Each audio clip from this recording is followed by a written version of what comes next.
안녕하세요. DJ 현희입니다. 오늘의 사연 시작해 보겠습니다. 안녕하세요. 저는 30대 중반 은영아라고 해요. 제 성이 은가잖아요. 이름에서부터 돈 냄새가 난다고 친구들이 그러기도 하거든요. 그도 그럴 것이 저희 아빠가 부자세요. 아니, 아빠가 부자인 게 아니라 증조부 시절부터 대대로 쭉 부자였대요. 증조부가 땅 보는 안목이 탁월하셨는데 사둔 땅마다 모조리 개발이 되면서 거의 신화에 가깝게 부를 축적하셨다고 하더라고요. 저희 할아버지가 사업하신다고 증조부 재산을 엄청 많이 날려먹은 걸로 아는데 그래도 재산이 많았대요. 아빠가 태어날 때부터 줄곧 부자였다고 하니까 말이에요.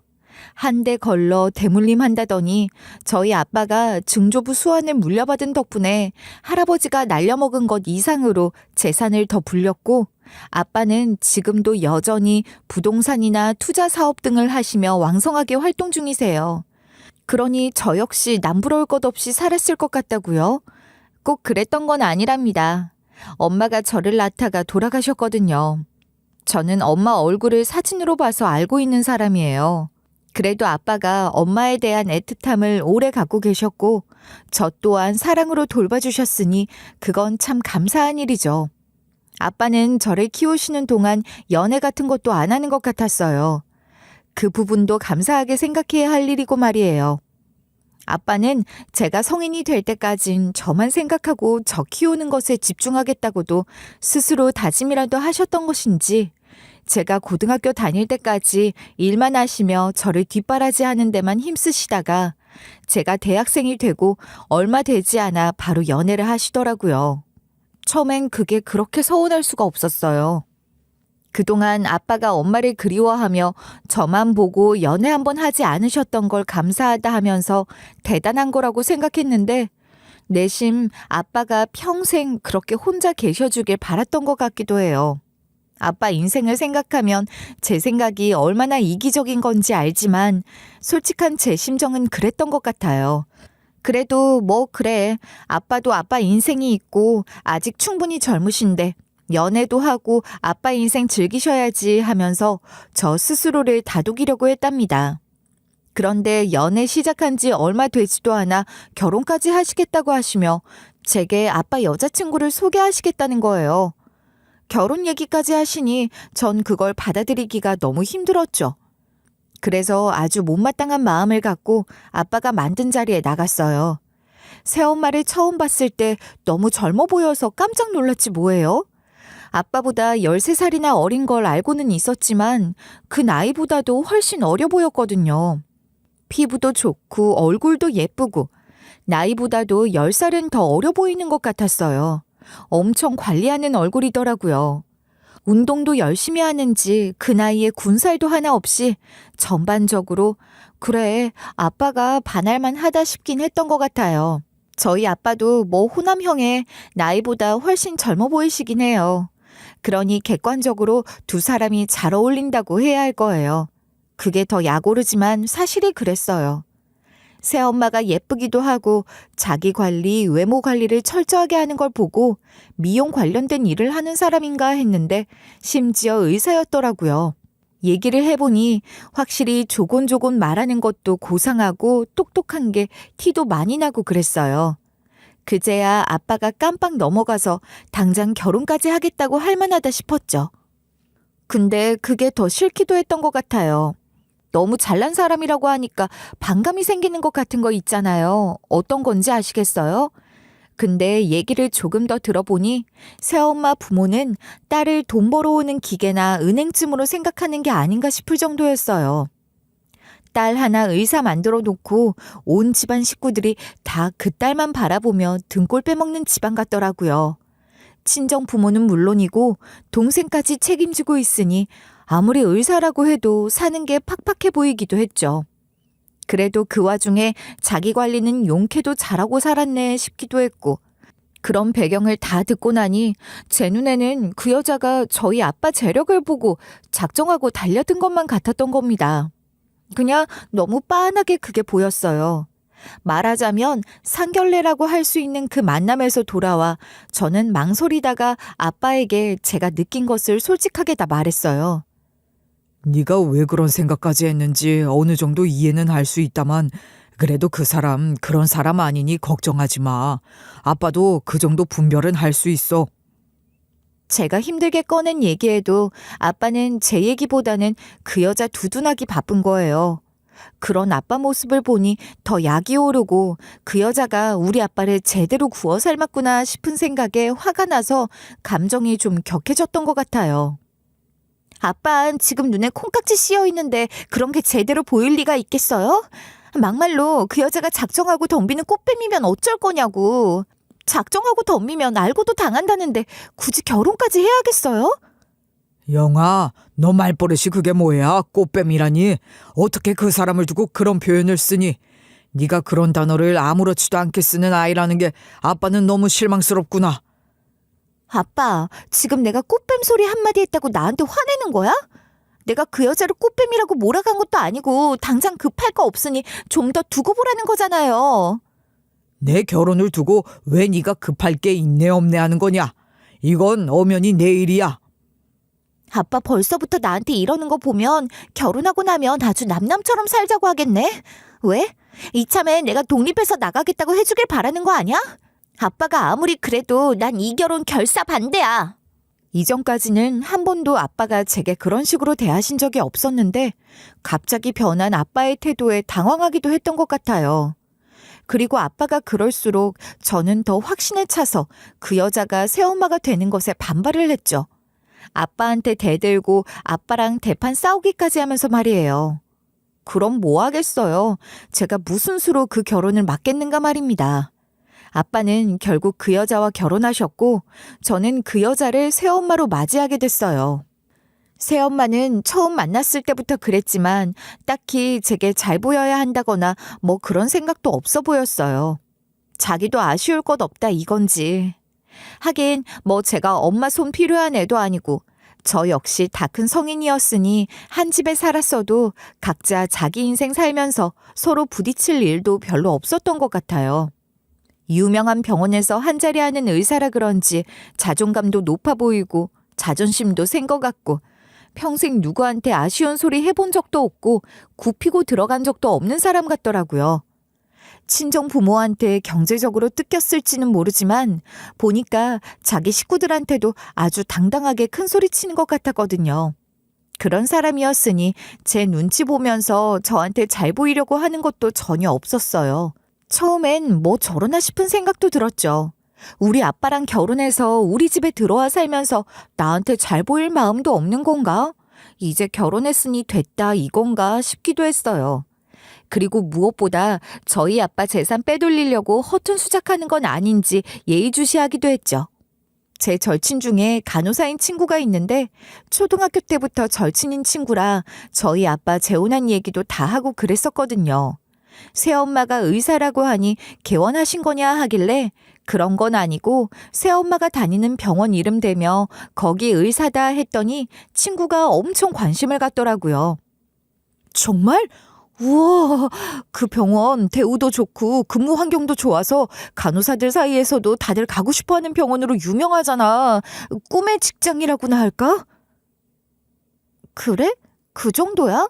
뭐 이름 좀 있는 병원이라는 건 알고 있었지만 다들 일하고 싶어하는 병원이라니 좀 달라 보이긴 하네. 너도 그 병원에서 일하고 싶었어? 당연하지. 말이라고 해. 열이면 열, 아니 100명한테 물어도 다 같은 대답을 할 거야. 나도 물론 할 수만 있다면 그 병원에서 일하고 싶었지. 이력서도 못 내봤지만 말이야. 그런 이야기를 하는데 절친이 은근히 그 병원에서 일하고 싶다는 걸 어필하는 거예요. 사실 제가 새엄마랑 안 친하기도 하고 괜한 공수표 날리고 싶지 않아서 친구 앞에서는 모른 척하고 별말 안 했지만 기회 봐서 새엄마한테 얘기나 꺼내봐야겠다고 생각을 하고 있었거든요. 마침 기회가 생겨 새엄마한테 절친 이야기를 하며 한번 떠봤는데 새엄마가 제 이야기를 바로 알아듣는 거예요. 그러면서 그 친구 인적사항이랑 이력서 들고 오라고 짧게 말해서 내밀었더니 제 친구를 그 병원에 꽂아준 거죠. 진짜 의외였어요. 제가 생각하는 새엄마 이미지랑은 완전 다른 모습이었으니까요. 자기랑 사이 안 좋은 양딸의 친구를 들이면 괜히 찝찝할 수도 있잖아요. 저만 그렇게 생각하는 거 아니죠? 충분히 그런 생각할 수 있잖아요. 근데 엄청 간단하게 생각하는 것 같더라고요. 어쨌든 뭐 잘된 일이라 생각했고 제 절친도 저한테 엄청 고마워했어요. 야, 정말 고맙다. 난 네가 별말 안 하길래 기대도 안 했거든. 너희 새엄마랑 사이도 별로라고 하고 그래서 말이야. 사실 나도 그렇게 쉽게 내 부탁을 들어줄 거라고 생각도 못했어. 그러니 너한테도 섣불리 뭐라고 말을 안 한 거지 뭐. 어쨌든 진짜 고맙다. 내가 이 은혜는 두고두고 갚을게. 정말 고마워. 그렇게 고마우면 내 부탁 하나만 들어주라. 그럼 얼마든지 말만 해. 내가 할 수 있는 거라면 죽을 때까지 네 부탁 다 들어줄 수도 있을 것 같아. 이제 네가 그 병원에서 일하면 우리 새엄마를 가까이에서 매일 볼 거 아니야. 뭐 수상한 점은 없는지 허튼 짓 하는 건 없는지 잘 좀 지켜봐줘. 그러니까 감시 아닌 감시를 해달라는 거지? 오케이, 완전 알아들었으니까 걱정 마. 역시 눈치 하나는 알아줘야 한다니까, 기집애. 그래, 우리 새엄마 감시 좀 해달라는 거야. 뭐라도 걸리기만 해봐. 내가 진짜 가만히 안 있을 거야. 그래, 알아들었으니까 걱정 말래도. 절친이 그렇게 말해주니 완전 든든했어요. 새엄마 뭐라도 하나 걸리기만 하면 바로 아빠한테 다 폭로하고 실체 까발려서 아빠랑 헤어지게 만들 생각을 하며 그렇게만 되면 얼마나 좋겠나 싶은 마음으로 뭐라도 걸리기만을 기다렸던 것 같아요. 그러나 그런 일은 일어나지 않았고 그리고 얼마 지나지 않아 제가 남친이 생겨 연애하느라 새엄마에 대한 관심이나 의심도 조금씩 잊어가게 됐답니다. 남친과는 1년 반 연애하고 결혼했는데 결혼식 날 좀 그랬던 게 새엄마가 실제로도 아빠보다 많이 젊지만 훨씬 더 젊어 보인다고 했잖아요. 그런데다 혼주 메이크업까지 받으니 얼마나 더 젊어 보였겠어요. 제가 봐도 아무리 핑크빛 한복을 입고 있다 한들 신부 엄마로는 절대 안 보겠더라고요. 신부 엄마가 젊고 또 예쁘기까지 하니 신랑 측 가족들이나 하객들이 뭐라고 수군수군하는 게 보일 정도였어요. 새엄마 힐끗거리며 신부 아빠가 돈이 많다는 둥, 얼굴에 분명히 손을 많이 댔을 거라는 둥 수군대는 게 다 들리는 그런 상황이었다고요. 시모가 민망해서 뭐라 말도 못하고 있는 것이 내내 어찌나 신경이 쓰였던지 몰라요. 그런데 그 상황에서 제 남편은 아주 싱글벙글인 거예요. 장모님이 예뻐서 기가 산다나 뭐라나. 그 말이 어이없긴 했어도 결혼식 분위기가 다소 어수선했던 것을 갖고 저희 쪽 탓 안 하고 남편이 그렇게 좋게 말해주니 결혼식 당시만 해도 그러는 게 그나마 다행이라고 생각했던 것 같아요. 그런데 시간이 지나니 또 다른 생각지도 못한 말썽이 저를 기다리고 있었던 겁니다. 이게 듣기 좋은 말도 한두 번이라고 저더러 예쁘다 예쁘다 하는 소리도 계속하면 질릴 것 같은데 그것도 아니고 남편이 자꾸 새엄마를 칭찬하는 거예요. 장모님 진짜 너무 멋지신 거 아니야? 외모만으로도 이미 너무 근사한데 심지어 능력까지 좋으시잖아. 어떻게 그렇게 완벽하실 수가 있어? 장인어른은 전생에 나라를 구하셨던 거 아니냐고. 뭘 그렇게까지. 우리 아빠 재산이 얼만데 그래. 새엄마 결혼할 때 시집 잘 간다 소리 듣고 결혼했는데 뭐. 에이, 아무리 그래도 그건 아니다. 장모님도 재산 없는 게 아니실 텐데 맘만 먹으면 더 좋은 조건으로도 얼마든지 가능하셨을 거야. 장모님 미모가 보통 미모야? 그 지성은 또 어쩌고. 적당히 좀 해. 새엄마 얘기가 아니면 할 얘기가 없어? 왜 자꾸 새엄마 얘기를 하는 거야?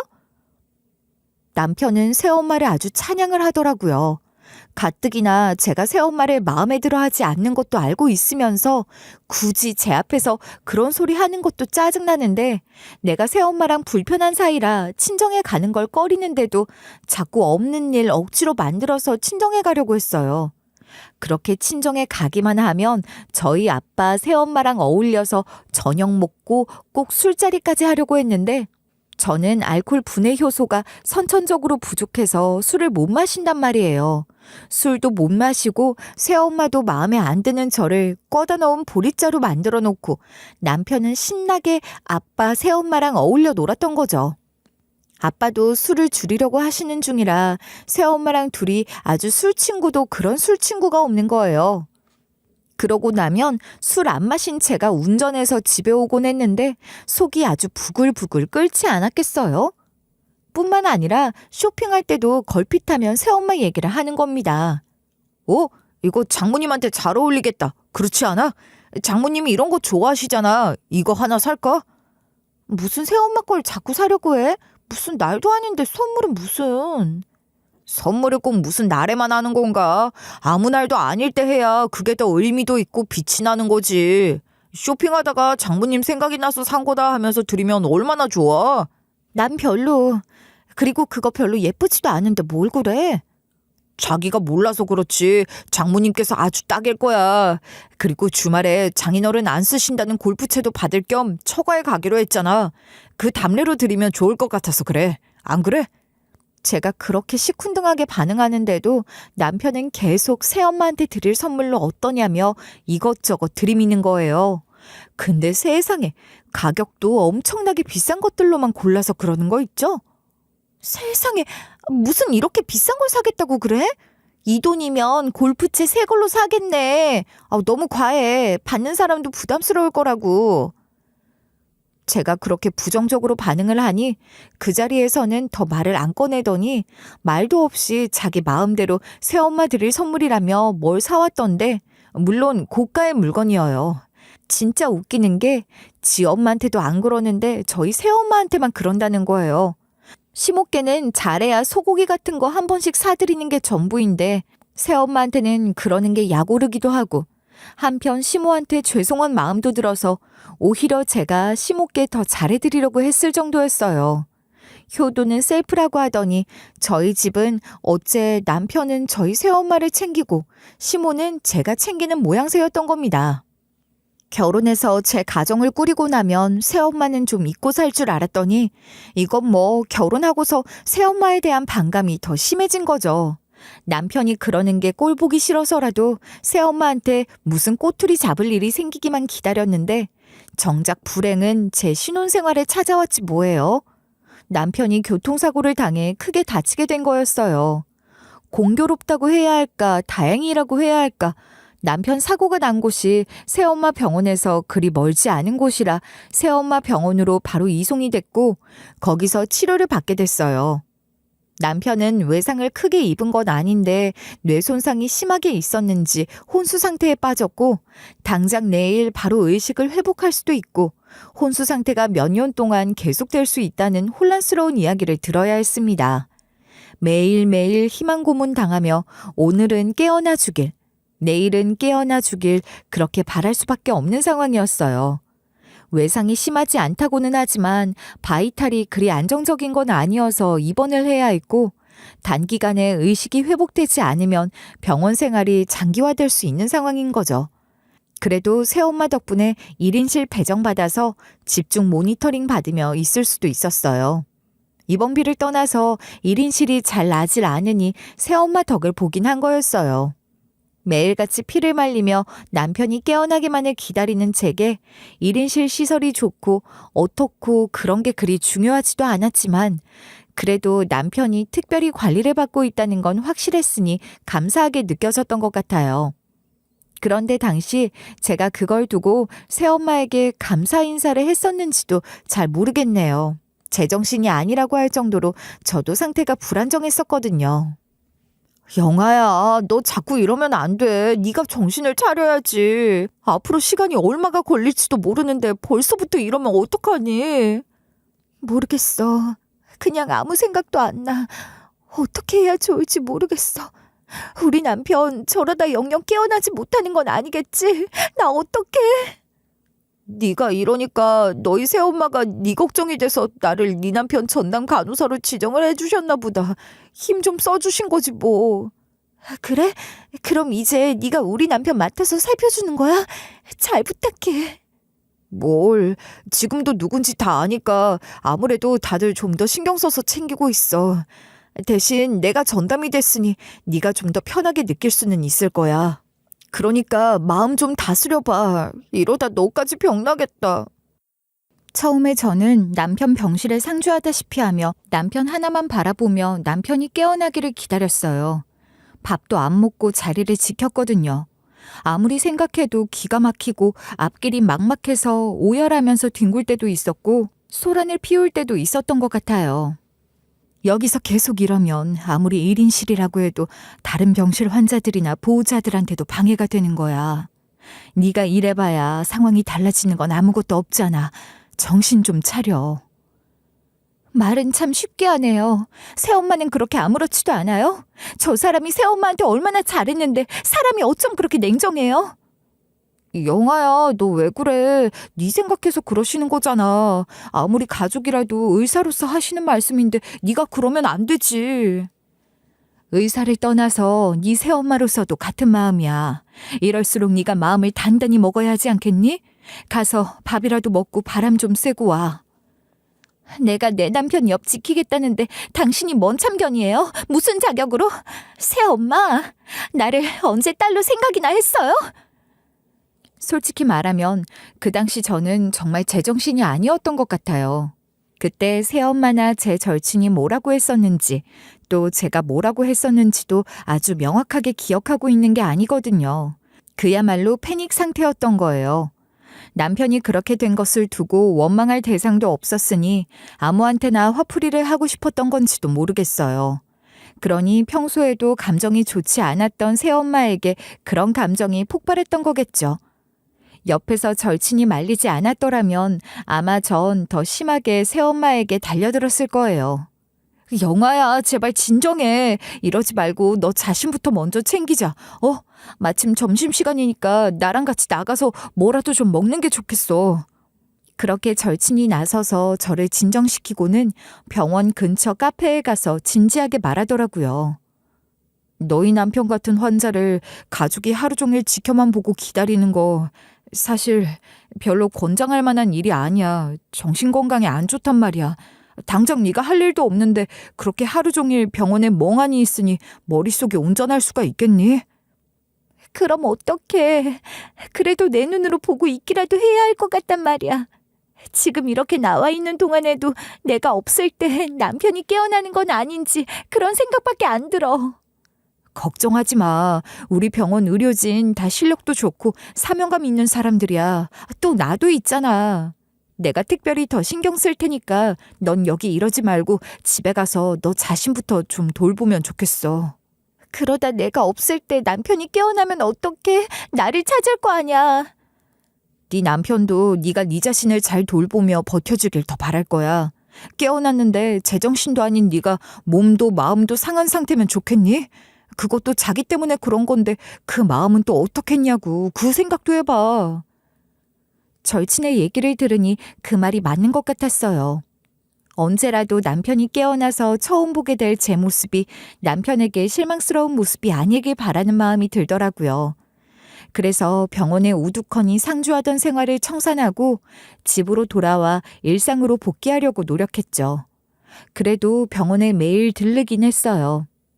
의식이 없어도 말소리는 들리는 것이라고 하니 병원에 갈 때마다 남편 옆에 앉아서 우리 좋았던 시절 이야기도 하고 제가 이렇게 애타게 기다리고 있으니 얼른 돌아오라는 얘기를 항상 많이 하곤 했답니다.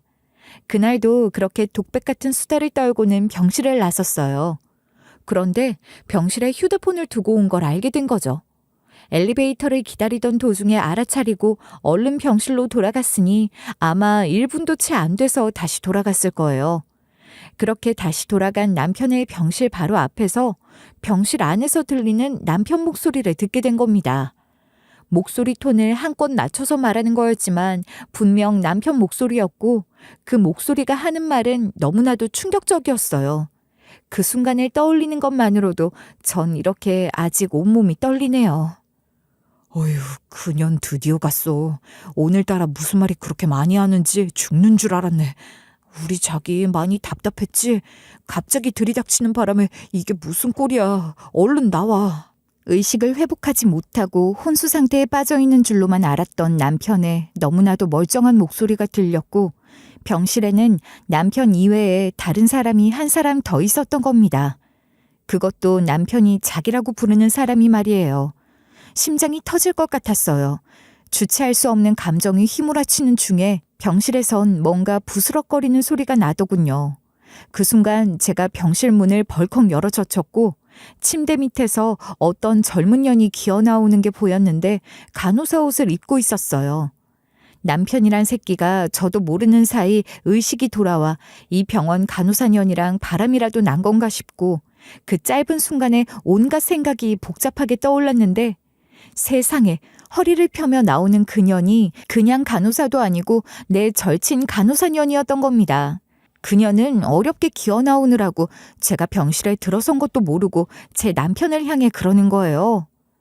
아유, 걔 진짜 절절하더라. 침대 밑에서 듣고 있는데 내가 다 눈물이 날 뻔했다는 거 아니야. 근데 어떡하냐? 네 남편은 내 건데. 남편도 처음에는 그년 쳐다보느라 제가 들어간 것도 모르더니 그년이 그 헛소리 짓거리는 동안 인기척을 느끼고 저를 먼저 알아봤어요. 그만해. 입 다물라고. 자기가 어떻게, 왜 이렇게 금방 다시 돌아온 거야? 그러니까 지금 이게 무슨 상황이냐면 말이야. 남편이 사색이 되어 말까지 더듬으며 절친년 입을 막으니 그제야 절친년도 제가 서 있는 걸 발견한 거죠. 아니, 너, 영아야, 일단 진정해. 내가 다 설명할게. 설명할 수 있어. 네가 뭔데 설명을 해. 자기야, 내가 말할게. 다 말할 테니까 일단 여기 와서 좀 앉아봐. 남편은 말할 것도 없고 바로 직전까지만 해도 저를 두고 비아냥거리며 비웃던 절친년이 당황해서는 엉금엉금 힘겹게 기어나오다 말고 침대 밑에 엎드려서는 다급하게 변명이라도 하려는 듯한 모습을 보이는 겁니다. 그러니까 제 남편은 이미 의식을 찾고 깨어났던 것이고 절친이란 년은 그걸 이미 알고 있었던 거잖아요. 그리고 둘이 같이 저를 속인 거예요. 저만 속인 게 아니죠. 병원 사람들을 다 속이면서 둘이 자기 어쩌고 하며 병실에서 이짓거리를 벌이고 있었다는 생각에 배신감이 파도처럼 밀려왔어요. 제가 남편 깨어나기만을 바라며 매일 피가 마르는 생활을 하고 있다는 걸 누구보다 잘 알면서 저를 속였던 거예요. 그것도 둘이 눈이 맞아서 제 눈 속이고 미래를 즐기려고 말이에요. 너무나도 충격적인 광경에 모든 것이 혼란스러웠지만 그것만큼은 분명하게 보였어요. 의심의 여지가 없었던 거죠. 저는 침대 밑에 주저앉아 있던 절친년 머리채를 잡고 끌어내다시피 했고 그녀는 그런 제 손을 피하려고 버둥거리다가 침대 모서리에 정강이며 등이며 쿵쿵 다 부딪히며 악소리를 내더니 아파 죽겠다고 난리를 치는 거예요. 아파? 이게 아프니? 지금 네가 이 상황에서 악소리가 나와? 예, 아픈 건 아픈 거지. 그러니까 제발 이거 놓고 말로 하자, 말로.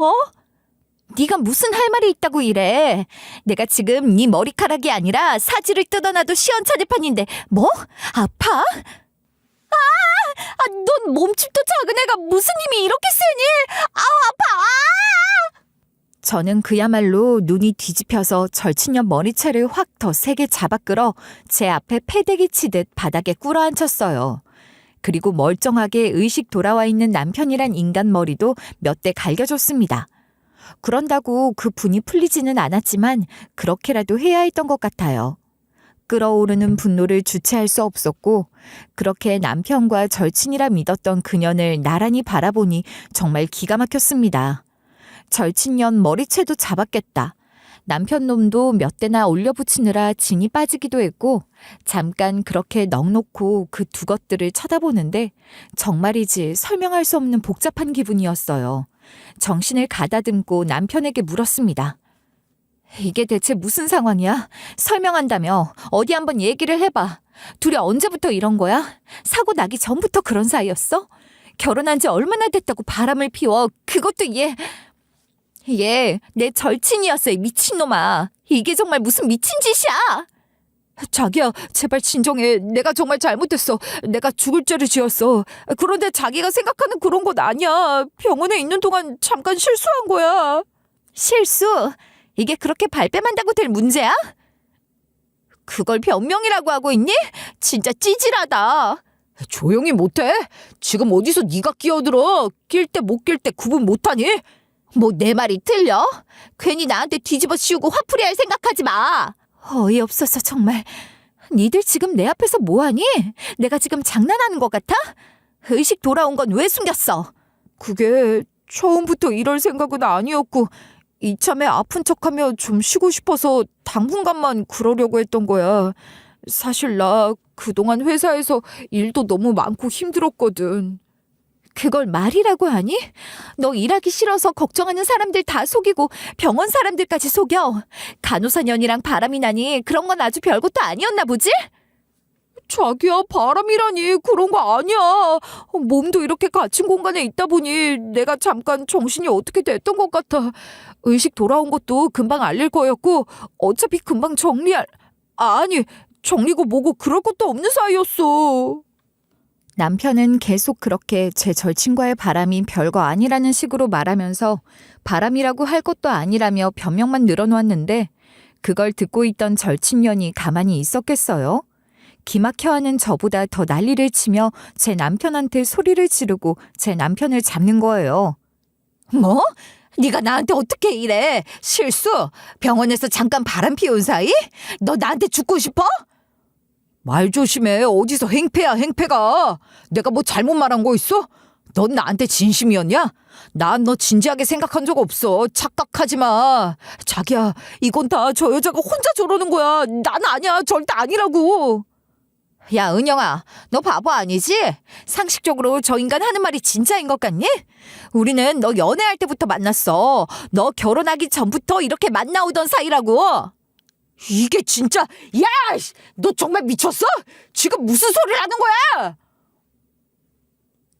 남편과 절친은 서로 죽일 듯이 소리를 지르며 앞다투어 제게 자기가 하는 말이 진실이라며 자기 말을 믿으라고 하더군요. 머리를 커다란 쇠망치로 세게 얻어맞은 기분이었습니다. 병실 앞에서 남편 목소리를 들었을 때보다 남편 침대 밑에서 기어나오던 년이 절친이라고 믿었던 년이라는 걸 알아본 순간보다도 어쩌면 그때가 훨씬 더 큰 충격이었던 것 같기도 해요. 그 모든 거짓말 같은 난장이 벌어진 순간에도 제가 결혼을 하기도 전부터 그것들이 바람을 폈을 거라는 생각은 전혀 하지 못했던 겁니다. 그건 정말이지 너무나 큰 충격이었어요. 몇 년이라는 세월의 무게가 그렇게 큰 것이더라고요. 그렇다는 걸 저조차 꿈에도 몰랐으니 새엄마라고 알 리가 있었겠어요? 오히려 제 절친이니 더 신경 쓰며 잘하겠다는 생각에 남편 전담 간호사로 특별히 배정되도록 했던 거죠. 우리 새엄마가 내 남편 전담 간호사로 배정해줬을 때 아주 쾌재를 불렀겠네? 그렇게 내 남편을 제일 가까이에서 보살피면서 좋았니? 너도 알지. 그건 정말 내가 의도한 게 아니었잖아. 너희 새엄마가 아무것도 모르고 그렇게 하신 거긴 했는데 그래도 나 정말 열심히 보살폈어. 그랬겠지. 그러다 내 남편 의식 돌아온 것도 네가 제일 먼저 알게 돼서 둘이서 작당을 한 거니? 아무런 방해도 받지 않는 1인실에서 둘만의 미래를 즐기고자 했던 거야? 자기야, 내가 말했잖아. 내가 쉬고 싶어서 그랬어.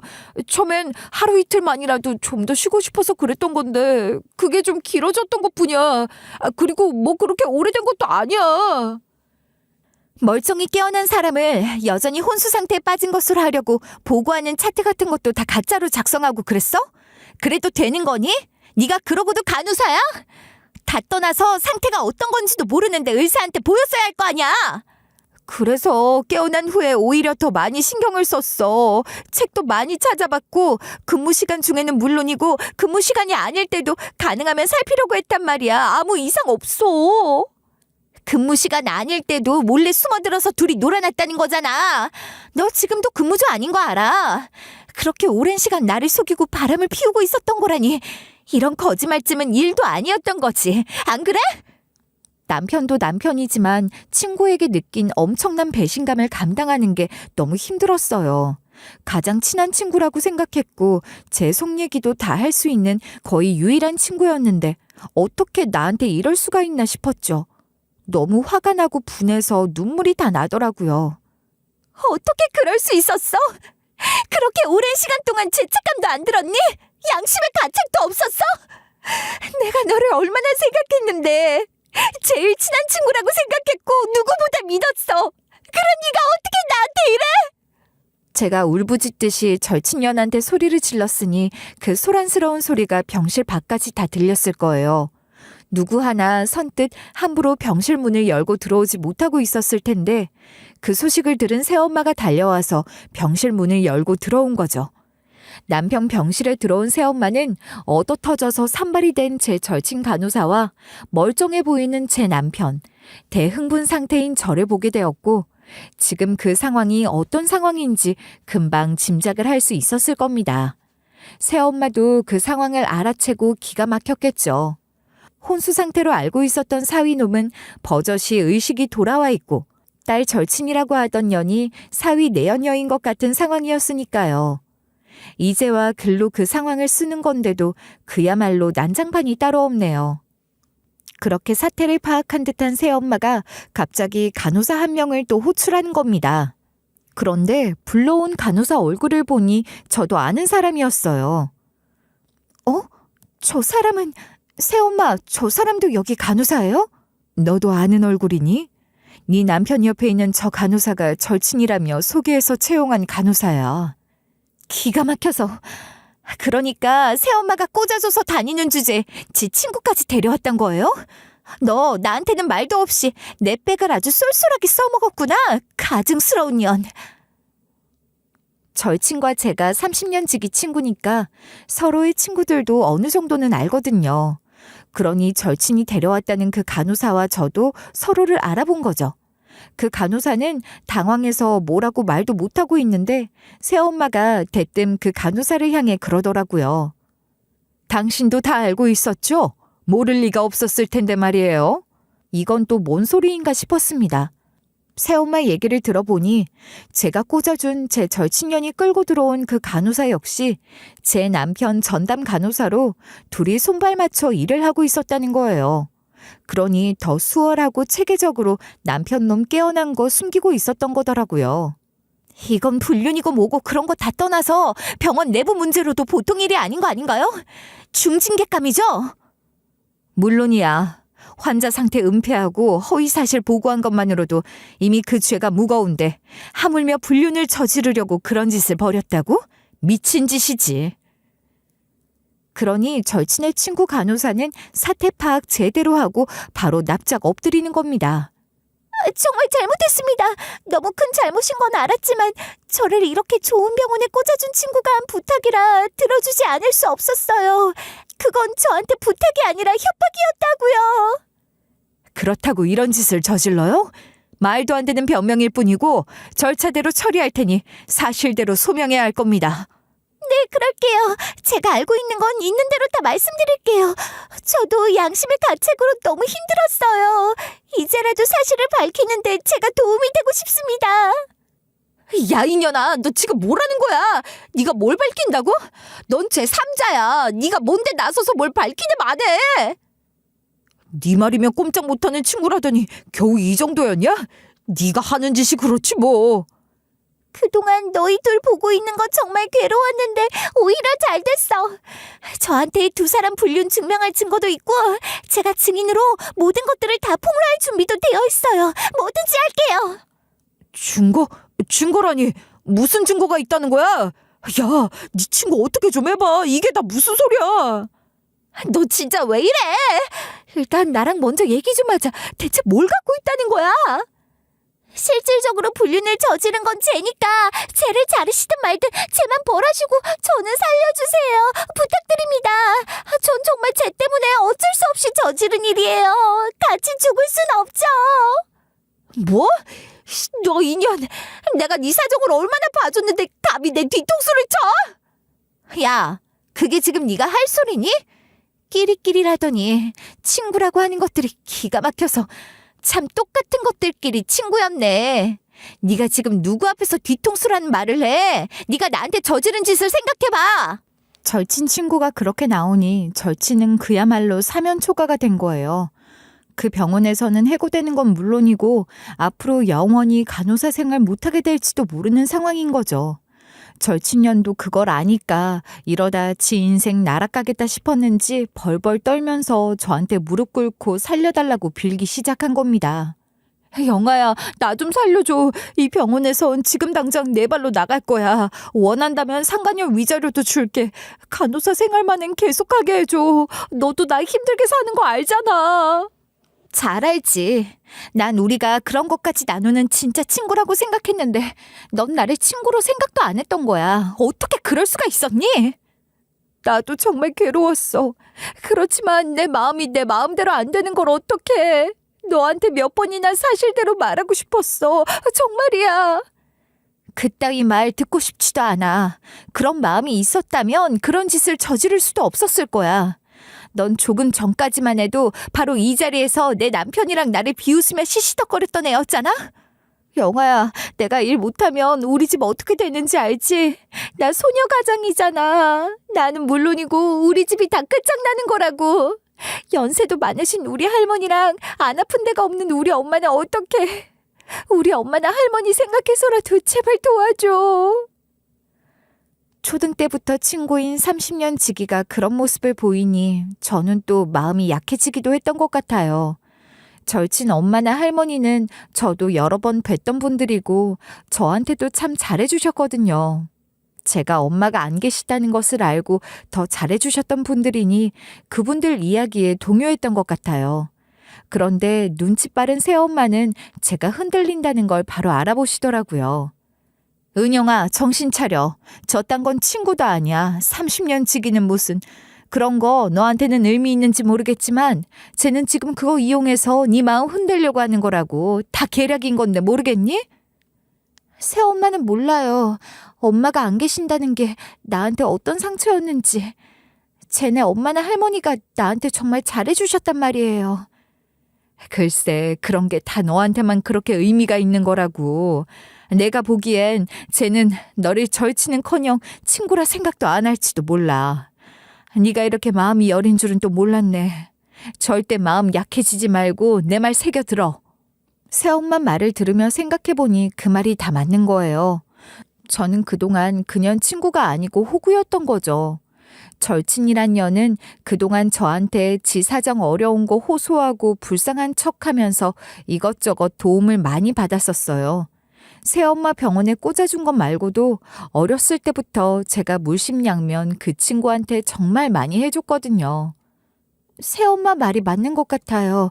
저는 친구가 아니라 호구가 되어 있었으면서 그것도 모르고 나 혼자 전현을 절친이라 생각하며 속마음까지 터놓고 살았던 거네요. 이렇게 한심할 수가 없어요. 그렇다고 그렇게 자책까지 할 건 없어. 네가 잘못한 게 아니잖아. 그런 네 마음을 이용한 사람이 나쁜 거지. 그동안 당했던 걸 생각하면 또 저것들이 그렇게 오랫동안 거짓말을 하며 배신을 하고 있었다는 걸 용서할 수 없어요. 새엄마, 전현 저거 평생 간호사 생활 다시는 못하게 만들어주세요. 그렇게 해주실 수 있어요? 걱정 마. 우선 병원 자체 징계가 들어갈 거고 간호사 자격에 대해서도 내가 정식으로 문제 제기해서 네가 원하는 대로 만들어줄게. 새엄마는 그렇게 말씀하시며 아주 자신의 찬 얼굴로 저를 바라봐 주셨어요. 손 하나 잡아주지 않으셨지만 그게 그렇게 든든하고 따뜻할 수가 없었답니다. 늘 색안경을 끼고 못마땅하게 바라보던 새엄마였는데 이렇게 멋있는 사람이었던 거예요. 완전 든든했고 정말 큰 의지, 위로가 됐던 것 같아요. 또한 새엄마는 자기가 한 말에 제대로 책임을 지는 사람이었어요. 그년 도덕성, 직업윤리 등의 치명적인 하자가 있다는 것을 대대적으로 문제 삼아 간호사 자격 박탈을 받아내주기 위해 애를 써주셨거든요. 그러는 동안 저는 이혼 소송을 진행했습니다. 그년 친구가 저한테 넘겨준 증거들 덕분에 이혼하는 건 그리 어렵지 않았어요. 절친녀는 제 남편과 바람 피우며 자기 친구한테 그 과정을 아주 세세하게도 보고를 해놨더라고요. 가령 30년 지기 친구 남편 뺏는 나 나쁜 년일까? 그런데 이 남자도 내가 더 좋다잖아. 매력 없는 걔가 잘못이야. 이런 식으로 자기 감정을 무슨 일기 쓰듯이 지 친구한테 깨톡으로 보낸 거죠. 그리고 그것들은 제게 아주 좋은 증거들이 되어준 겁니다. 결혼한 지 1년도 안 된 상태에서 불륜에 거짓말에 뭐 더 볼 것도 없는 거 아니겠어요? 소송은 아주 시시하게 끝났어요. 물론 저의 승리로 말이에요. 저는 그년에게 상간녀 소송도 걸었고 연애 시절부터 해서 불륜 기간이 길었던 점과 30년 지기 절친을 기만한 점, 병원에서의 엽기적인 미래 행각 등이 공분을 사며 꽤 높은 금액의 위자료 판결이 나왔어요. 영아야, 나 이제 네 덕분에 평생 간호사 일 못하게 될지도 모르는데 그렇게 큰 돈을 위자료로 어떻게 주겠니? 지금 나더러 그런 이사정 봐달라는 거야? 말이 되니? 네가 그런다고 내가 봐줄 것 같아? 옛날에는 내가 네 호구였을지 몰라도 이젠 아니야. 그딴 소리 듣기 싫다고. 불명예스럽게 자격 박탈되는 거면 퇴직금이면 뭐며 손해보는 게 한두 가지가 아니야. 네가 원하는 대로 다 됐잖아. 그 정도만이라도 좀 봐줘. 그 정도만이라고? 그래, 너 말 한 번 잘했다. 난 내가 너한테 줄 수 있는 벌이 이 정도밖에 없다는 게 억울할 지경이야. 할 수 있는 게 있다면 더 괴롭히고 싶은데 지금이라도 너 좀 더 털어줄까? 그걸 원하니? 저는 그렇게 통쾌하게 절친이었던 연을 내쳤고 새엄마가 노력해준 덕분에 그년 간호사 자격 박탈과 불명예 해고가 확정됐어요. 그 모든 것이 다 해결된 시점에서 저는 새엄마에게 그간 하지 못하고 미뤄둔 말을 했죠. 그간 저 혼자 새엄마를 오해하고 못되게 군 거 죄송해요. 제가 한참 잘못 생각했던 것 같아요. 새엄마는 제가 생각했던 그런 사람이 아니라는 걸 이젠 알 것 같아요. 아빠 옆에서 또 제 새엄마로 오래오래 행복하셨으면 좋겠어요. 이제 저도 더 잘할게요. 내가 어렸을 때부터 예쁘고 공부도 잘해서 시기도 많이 당하고 오해도 많이 받고 재수없다 소리도 많이 들어서 그런 거엔 뭐랄까 좀 익숙해져서 괜찮아. 그리고 생각 똑바로 박힌 사람들은 곧 내 진심을 알아봐주고 내가 어떤 사람인지 알게 됐거든. 너도 언젠가는 그렇게 나를 알아봐 줄 거라고 믿고 있었어. 아니, 정말 새엄마 너무 쿨한 거 아니에요? 이렇게 멋지게 받아주시니까 제가 더 죄송하고 작아지는 것 같잖아요. 내가 이렇게 생겨먹은 걸 어떡해? 저는 그날 그렇게 새엄마한테 완전히 반해버린 것 같아요. 이혼 후 저는 다시 친정으로 돌아가 살고 있는데요. 아빠보다 새엄마랑 시간 보내는 걸 더 좋아한답니다. 새엄마랑 단둘이 데이트도 자주 하고 있어요. 겉모습이나 조건만 보고 제 지레짐작으로 새엄마를 오해했던 게 얼마나 어리석은 일이었는지 모르겠어요. 남편과 절친의 배신, 이혼이라는 큰 일을 겪으며 힘들기도 했지만 사람을 볼 때 뭘 어떻게 보고 판단해야 하는지 한 수 배우면서 그렇게 조금 성장했다고 생각해요. 사람을 대할 때도 겉으로 드러나는 것들이 아닌 진짜 모습을 보려고 노력하게 된 것 같거든요. 어떠세요? 이만하면 저 그래도 그렇게 나쁜 일을 겪고도 씩씩하게 잘 지내는 것 같지 않나요? 여러분께 인정도 받고 싶고 응원도 받고 싶고 그런 것 같아요. 끝까지 들어주신 것만으로도 이미 큰 힘이 됐지만 격려 댓글 남겨주시면 더 감사하겠습니다. 여러분께서도 혹시 주변에 괜히 믿고 정 안 가는 사람이 있어서 괴롭진 않으신가요?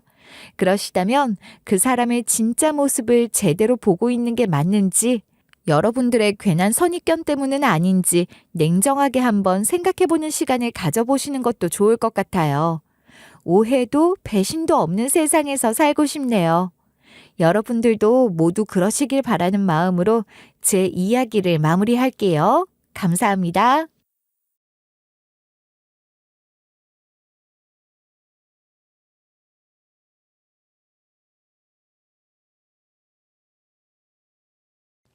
안녕하세요. DJ 현희입니다. 오늘의 사연 시작해 보겠습니다. 안녕하세요. 저는 30대 초반의 건장한 대한민국의 아들 박진우입니다. 저는 고아원에서 자란 고아였어요. 제가 뭐 예술이나 그림 같은 걸 잘 알지는 못하지만 고아원에 있었던 화집을 보는 걸 좋아했어요. 거기서 제가 제일 좋아했던 고갱의 그림에 붙여진 제목, 우리는 어디서 왔는가, 무엇이며 어디로 가는가. 제목이 멋있기도 해서 더 좋아했었던 것 같아요. 전 흔히 말하는 고아원 출신이지만 제 힘으로 죽을 듯이 노력해서 어느 정도의 성공을 이뤄냈다고 자부했던 사람이에요. 그러면서도 늘 마음 한구석에는 부모가 누군지도 모르는 고아로 자랐다는 것에 대한 쓸쓸함이 있었죠. 그런데 제가 알지 못했던 저의 출생에 얽힌 진실을 마주하게 되는 일을 겪었습니다. 그야말로 휘몰아치듯 일어났던 일들이에요. 이제 어느 정도 적응을 하게 되어 저 스스로도 제게 일어난 일을 정리하는 것이 필요하다는 생각에 이 글을 쓰게 됐어요. 저의 가장 오랜 기억이 고아원 시절의 이야기로부터 시작해 볼게요. 고아원에서의 시간은 늘 같았어요. 그곳의 시끄럽고 쉴 틈 없는 소라는 내성적인 제겐 다소 견디기 힘든 배경음 같은 거였죠. 사실 저는 고아원에 있는 사람 그 누구와도 잘 어울리지 못했어요. 아이들은 그런 저를 그대로 내버려 두지도 않고 말도 못하는 바보라고 놀렸고 심지어 구석진 곳에서 선생님들 몰래 발길질을 하기도 했어요. 그런 날들 속에서 저는 점점 더 조용한 아이가 되어갔던 것 같아요. 웃음도 말도 울음도 없는 아이 말이에요. 그저 누가 저를 부르면 대답을 겨우 하고 누군가가 욕을 하더라도 무표정으로 버텼어요. 그런 제가 그 모든 고단한 것들을 잊을 수 있는 순간이 있었는데요. 바로 책을 읽을 때였어요. 고아원 한 구석, 낡고 빛바랜 책장에는 사람들이 기부한 헌책들이 있었거든요. 누군가 일담한 문고판 소설, 낙서로 가득한 동화책, 몇몇은 찢긴 페이지 사이로 겨우 이야기를 짐작해야 할 정도로 상태가 안 좋은 책들도 있었지만 책 속 세상은 제가 도망쳐서 안전하게 숨어들기에 완벽한 곳이었습니다. 책을 읽을 때만큼은 누가 저를 불러도 욕을 하며 놀려도 그런 것들이 제 귀에 들리지 않았어요. 들려도 들리지 않는 것이었죠. 책 속에서 저는 마법사도 되고 탐험가도 되어 전 세계를 돌아다니곤 했으니 그 세상에 푹 빠져 있었던 거예요. 학교를 다니기 시작하면서부터 어렴풋이 깨닫기 시작했던 것 같아요. 책 속의 지식, 공부라는 것이 절망적인 고아원 바깥으로 저를 꺼내줄 유일한 사다리라는 걸 말입니다. 그렇게 저는 책만 읽는 아이에서 공부만 하는 아이로 바뀌었어요. 누가 뭐라든 책상에 앉아서 하루 종일 공부를 했거든요. 고아원에선 단체 생활을 해야 해요. 그래서 전체적으로 불을 끄는 시간 같은 것도 정해져 있거든요. 군대처럼 말이에요. 그러니 저는 그 마지막 순간까지 책을 끌어다 안고 있다가 불이 꺼지면 달빛이 들어오는 창가에서 공부를 한 적도 있어요. 옛날 옛적 이야기에 나오는 게 아니라 실제 제가 어렸을 때 겪은 일이랍니다. 그렇게 저는 제 안에 작은 희망을 조용히 키워가고 있었던 것 같아요. 비록 지금은 이렇게 힘들지만 희망이라는 탈출구를 바라보고 있었으니 얼마든지 할 수 있었죠. 공부가 저를 다시 살게 할 것이고 또 저를 어디로든 데리고 가줄 거라고 믿었어요. 공부에만 매달렸던 시간은 결코 짧지 않았어요. 그러나 그 시간이 길고 무거웠다는 것보다 더 무서운 건 점점 삭막해져가는 제 자신이었을 텐데 전 그것도 몰랐던 것 같아요. 그렇게 책을 좋아하던 제가 책 한 권 읽는 시간조차 낭비라고 생각하고 학교 공부만 했었거든요. 눈앞에 문제집, 기출문제, 오답노트 그런 것들이 훨씬 더 중요했습니다. 책 속에서 전 세계를 누비던 모험가는 사라지고 수험생이라는 이름만이 남은 거죠.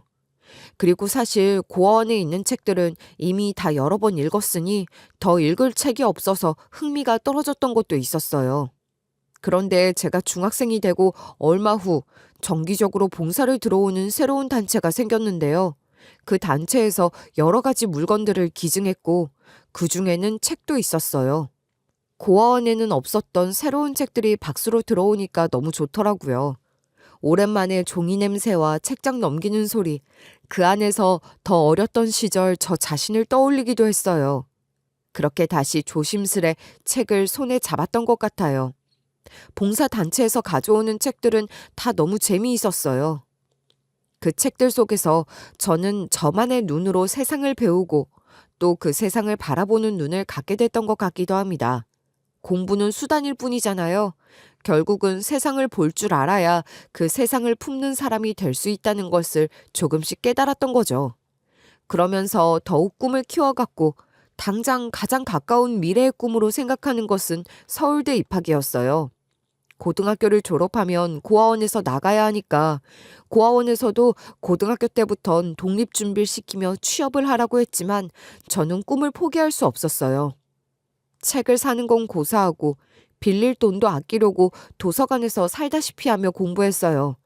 선생님들조차 제가 서울대 목표를 삼는다는 것을 인정하지 않았지만 저는 정말 독하게 공부했습니다. 고아 주제 무슨 서울대라는 냉소를 들으면서도 그럴수록 더 이를 악물고 공부했어요. 무료로 들을 수 있는 인터넷 강의와 교육방송을 들었고 무료 장학 프로그램에도 지원하면서 진짜 죽지 않을 만큼만 자면서 목숨 걸고 공부했던 것 같아요. 그리고 결과는 합격. 함께 기뻐해 줄 사람도 없었지만 혼자 오열하며 기뻐했습니다. 그러나 대학 입시에 성공한 것이 끝이 아니잖아요. 대입을 넘어선 저의 인생 최종 목표 얘기를 하는 게 아니에요. 당장 살아갈 걱정이 태산이었거든요. 기숙사비와 등록금을 위해 국가장학금, 근로장학금 등 총동원했고 아르바이트도 했어요. 서울대생이라는 타이틀로 과외비 많이 받으며 아르바이트 할 수 있었으니 남들보다 몸도 아끼고 시간도 아끼며 돈을 벌 수 있었죠. 그렇게 아낀 시간은 고스란히 공부에 투자했지만 현실은 녹록지 않더라고요. 과외를 한다고 해도 그걸로 기본적인 생활비나 책값 등 충당하고 나면 통장에 남는 건 별로 없었으니까요. 수업 듣고 과외하고 밤에는 공부하고 고등학교 때만큼이나 치열하게 공부했지만 2학년 전액 장학금을 놓치고 말았어요. 당장 등록금이 없으니 휴학을 해야 할 판인데 그러면서 바로 입대를 결심했습니다. 차라리 군대 다녀오면서 한숨 돌리는 게 낫다고 생각을 한 거예요. 누구 하나 면회올 사람도 없었던 군 생활도 제게는 살벌한 현실이었고 제대하고 돌아오니 세상은 더 변해 있었어요. 야, 박진우, 너 전역했구나. 복학 신청하려고 왔어? 네, 선배.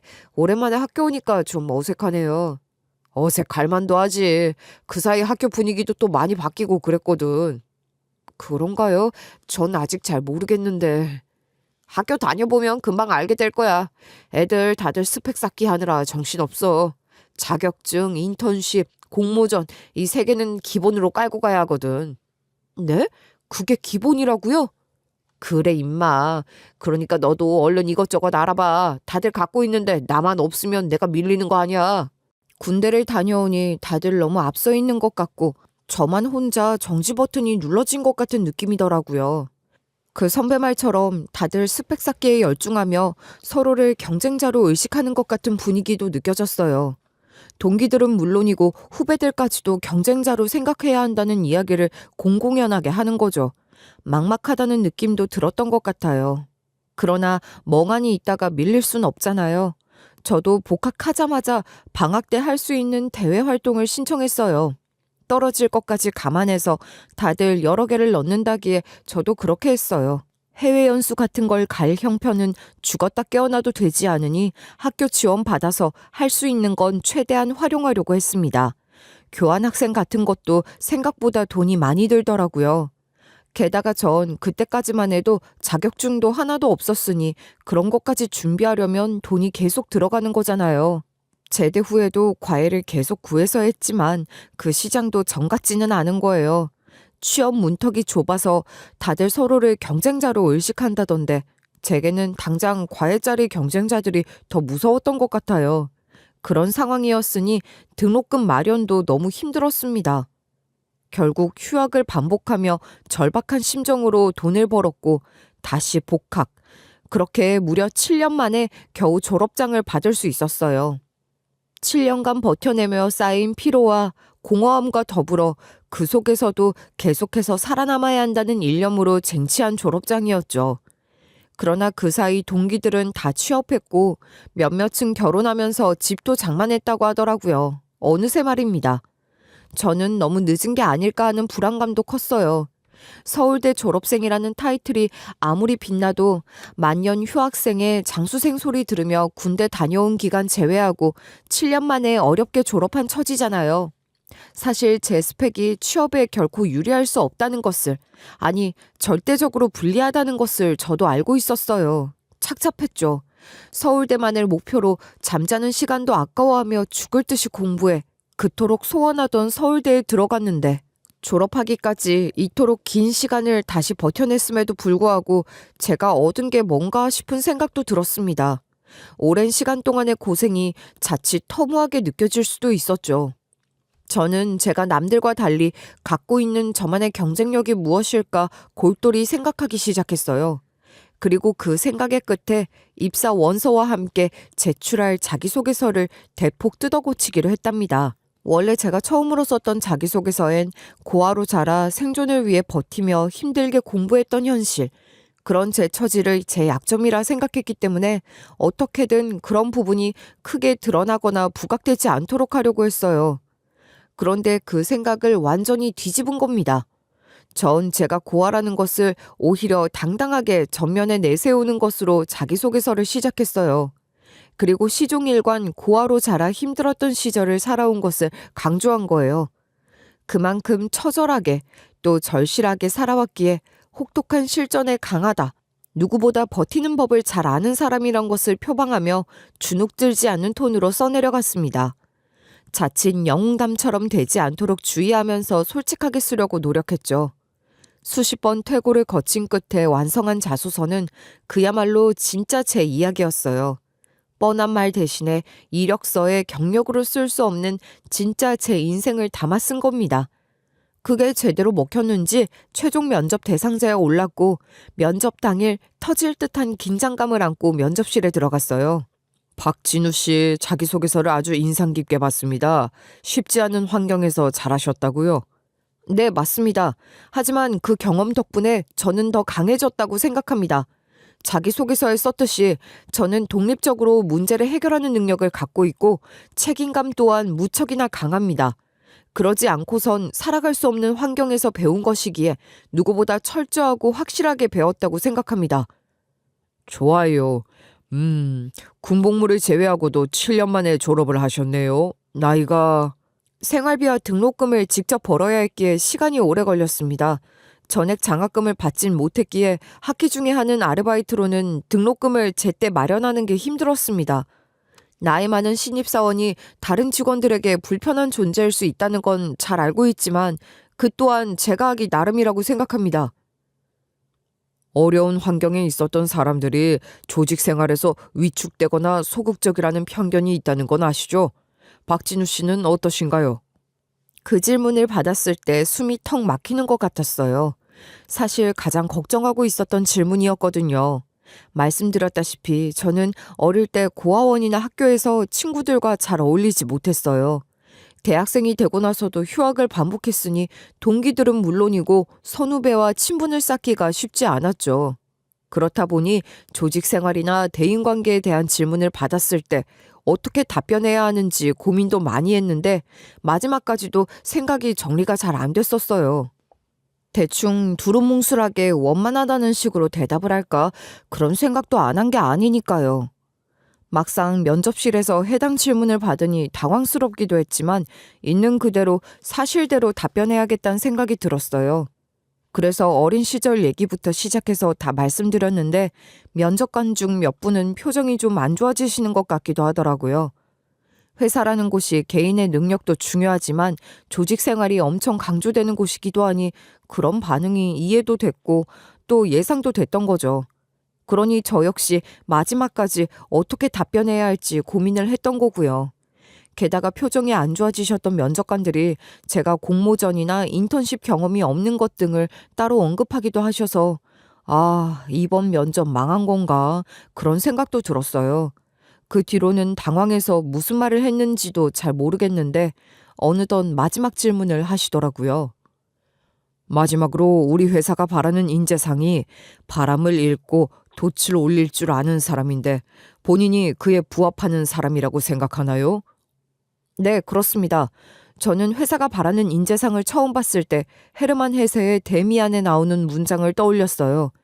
지나치게 상투적이라 하실지도 모르겠지만 새는 알에서 나오려고 투쟁한다. 알은 세계다. 라는 구절과 연결이 되는 것 같았습니다. 어떤 의미에서 그렇죠? 언뜻 자연스럽게 연결되는 것 같진 않은데요. 바람을 읽고 돛을 올린다는 건 세상의 변화와 흐름을 무시하지 않고 그것을 성장의 방향으로 활용할 줄 아는 것을 말한다고 생각합니다. 제게는 제가 자라온 환경 자체가 바람 같은 변수였고 그 속에서 스스로 돛을 올리며 여기까지 왔습니다. 해세가 말했던 것처럼 저 자신의 삶 속에서 내면적 성숙은 현실 대응 능력과 직결되는 것이었습니다. 책을 많이 읽었나 봐요? 네, 그렇습니다. 책은 제 삶에서 가장 사치스럽고 가장 소중한 취미였습니다. 면접을 치르기 전까진 면접을 보고 나면 뭔가 확실하게 감이 올 것 같았거든요. 분위기가 좋거나 스스로 대답을 잘했다고 생각해서 최종 합격을 확신하거나 혹은 완전히 망쳤다고 자책하거나 그런 식으로 말이에요. 근데 정말 모르겠더라고요. 이렇게 생각하면 잘 본 것 같고 또 다르게 생각하면 그게 아닌 것 같기도 하고 그렇게 아리송한 상태로 최종 발표까지 피가 마르는 시간을 보냈죠. 그리고 최종 합격이라는 기적 같은 통보를 받았습니다. 거짓말 안 하고 서울대 합격했을 때보다 100배 이상 좋았어요. 이제야말로 제 인생의 방향이 어느 정도 정해졌고 앞으로는 그대로 열심히 달리기만 하면 된다는 생각을 했던 것 같아요. 그날 저는 처음으로 편의점에서 사 먹는 싸구려 한 끼가 아니라 제대로 된 밥집에서 든든한 한 끼를 편안한 마음으로 사 먹으며 앞으로의 회사 생활에 대한 각오를 다졌답니다. 자기소개서에 쓴 것이나 면접관 앞에서 했던 얘기들은 그저 보여주기 위해 했던 말들이 아니었어요. 모두가 저의 진심이었으니 그 마음 그대로 첫 출근한 날로부터 매사 누구보다 성실하게 임했어요. 늘 제일 일찍 출근했고 다른 사람들이 귀찮아하는 서류 작업이나 자료 취합 같은 단순 작업도 나서서 도맡았어요. 나이 많은 신입사원이라는 것을 불편하게 여기지 않도록 신경도 많이 썼고 말이에요. 그런데도 제 사수인 백대리는 늘 굳은 표정으로 저를 대하며 제가 못마땅하다는 티를 많이 내더라고요. 조금 지나고 나서야 안 사실이지만 백대리님 출신 대학이 그리 좋지 않다고 해요. 그런데 제가 입사하던 날부터 팀장님께서 제가 서울대 출신인 것을 추켜 세우셨거든요. 맹세코 저는 제가 서울대 출신이라는 걸 갖고 뭐라고 한 적이 단 한 번도 없어요. 그러나 백대리는 그걸 고깝게 보는 것 같았어요. 입사 후 얼마 지나지 않아 월간 팀 미팅을 끝내고 나올 때 팀장님이 제게 그러셨죠. 박진우 씨, 공식 미팅 참여가 처음일 텐데 아까 내어놓은 의견 아주 좋았어. 스피치도 깔끔하고 말이야. 아, 그렇습니까? 감사합니다. 제가 인턴십 경험도 없어서 긴장이 많이 됐었는데 학교에서 비슷한 형식으로 수업을 해본 적이 있었거든요. 그게 도움이 됐던 것 같습니다. 아, 결국 또 학벌 자랑인가? 서울대 출신 아닌 사람은 서러워서 이거 원. 아, 네? 아, 대리님, 저는 그런 뜻으로 드린 말씀이 아니라. 농담이야, 농담. 아니, 이 정도 농담도 진담, 농담 구분을 못하면 어떡해? 백대리 살살해. 우리 팀에 인재가 들어왔으니 잘 키워봐야지.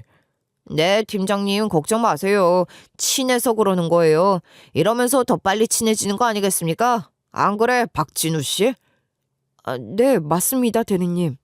백대리는 그런 식으로 제가 아무 말도 하지 않았음에도 다른 사람들 앞에서 제가 학벌을 과시하려는 말과 행동을 일삼는 사람인 것처럼 상황을 만들어가곤 했어요. 제가 칭찬을 받으면 저보다 자기가 먼저 나서서 서울대 출신이니 그 정도는 기본 아니냐. 역시 뭐가 달라도 다르다 하는 말은 기본이고 자기는 서울대 출신이 아니라서 그런 걸 못 배웠다거나 하는 식으로 농담처럼 스스로 자기를 깎아내리곤 했는데 그게 얼핏 잘못 들으면 제가 그런 식으로 말한 것처럼 되어버릴 수도 있는 거거든요. 제가 팀에서 막내이다 보니 허드렛 일 같은 걸 나서서 하려고 하는 게 당연한데도 서울대 출신 수재한테 이런 걸 시켜서 되겠냐는 둥, 인재한테 이런 일 시키면 자존심 상해한다는 둥, 제게 괜히 잘난 척하는 사람이라는 프레임을 씌우려고 했어요. 처음엔 정말 저랑 친해지려고 허물없이 대하는 건가 싶은 생각도 했었는데 아니, 그러길 바랐었죠. 그런데 단 둘이 있을 때 백대리는 거리낌 없이 본색을 드러내더라고요. 어이, 야 박진우, 넌 뭐가 잘났다고 만날 그렇게 잘난 척이야? 네, 대리님, 저는 그런 적이 없습니다. 제가 뭘 잘못한 게 있으면 구체적으로 알려주십시오. 뭐? 지금 이런 게 바로 잘난 척이라는 거야. 고아원 출신이라더니 그 주제에 서울대까지 들어가고 대단한 놈인 건 알겠는데 난 그래서 네가 좀 징그러워. 아, 대리님, 제가 어떻게 하면 될까요? 뭘 어떻게 해? 내 눈에 안 띌 수 있어? 안 되잖아. 그러니까 방법이 없는 거지. 눈치도 없고. 에휴. 당연히 분노가 치밀었고 억울했어요. 그렇지만 그렇다고 제가 뭘 어떻게 할 수 있었겠습니까? 그 사람이 괜한 자격지심으로 저를 아니 꼽게 본 것은 그 사람 사정이라고 생각하고 최대한 부딪히는 것을 피하고 상대하지 않으려고 했어요. 그렇게 시간이 흘러 입사한 지 넉 달쯤 됐을 때 본부장 주재의 중요한 회의를 저희 팀에서 진행하게 된 거예요. 저는 프레젠테이션 자료 준비를 맡아 회의 전날 마지막 피드백까지 충실히 반영하고 자료의 완성도를 높이기 위해 새벽까지 작업을 하고 팀 클라우드에 올려놓고 퇴근을 했었죠. 그런데 회의 중 그 파일을 열었더니 제가 준비한 파일이 아니었어요. 누군가 바꿔치기를 한 게 틀림없었어요. 누가 그랬는진 여러분들도 짐작이 되시겠죠? 본부장님은 몹시 언짢은 표정을 하시면서 책임 추궁을 하시더군요. 이 팀장, 지금 이 회의가 장난입니까? 자료 준비 누가 한 겁니까? 그게 박진우 씨라고 이번에 새로 입상한. 아니, 이걸 신입한테 맡겼다는 겁니까? 이 회의를 그 정도로 생각했단 거군요. 그게 아니라 박진우 씨가 자료를 제일 잘 만들기도 하고 또 회사에서도 기대가 큰 인재여서. 인재? 이 팀장, 지금 이 상황에서 그런 말이 나옵니까? 정말 죄송합니다. 제가 최선을 다해 자료를 준비했는데 이 파일은 제가 작업한 게 아닙니다. 저도 이게 어떻게 된 일인지. 본부장님, 이 친구가 아직 신입이라 부족한 점이 많습니다. 그게... 백 대리님, 파일이 잘못됐다는 거 아시잖아요. 어제까지 작업된 자료 보셨지 않습니까? 그런데 왜 그렇게 말씀하시는 겁니까? 뭐야? 이게 지금 무슨 상황입니까? 박진우 씨, 그래. 기억납니다. 고아원 출신으로 서울대 졸업했다는 신입사원. 학벌만 믿고 선배도 모두 없다니. 이 팀장, 이 팀은 하극상이 허용되는 팀인가요? 저는 백대리가 저지른 짓이라고 확신하고 있었는데 그 상황에서 백대리가 얄밉게 끼어드니 그 순간을 참지 못하고 대들었다가 본부장님한테 단단히 찍혀버린 겁니다. 그 일로 팀장님도 저를 많이 나무라셨지만 그렇다고 아무런 증거도 없이 백대리가 저지른 짓이라고 할 수도 없고 억울함을 어떻게 할 수가 없더라고요. 본부장에게 찍힌 저는 그렇게 팀 내에서도 설 자리를 잃었습니다. 그래도 팀장님 눈치를 좀 보던 백대리는 이때다 싶은 듯이 저를 본격적으로 갈구고 본부장한테 딸랑거렸고 본부장도 그날 이후 틈만 나면 저를 공개적으로 망신을 주거나 나무라기 시작했어요.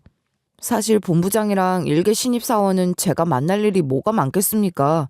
그런데도 특별한 일이 없이도 본부장이 저희 팀을 그렇게 찾아오는 거예요. 알고 보니 본부장이랑 백대리가 고등학교 선후배 사이라고 하더군요.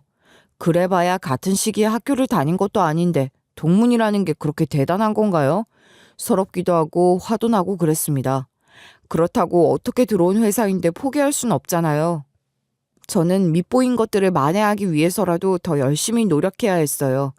남들이 하기 싫어하는 일들을 전보다 더 찾아다니며 도맡아 했지만 상황은 크게 나아지지 않더라고요. 그러던 어느 날 그런 허드렛 일을 하느라 밤 10시까지 야근하고 퇴근하는 길에 복도에 뭐가 떨어져 있길래 가서 보니 지갑인 거예요. 누가 그렇게 급하게 퇴근을 하고 싶었나 싶었죠.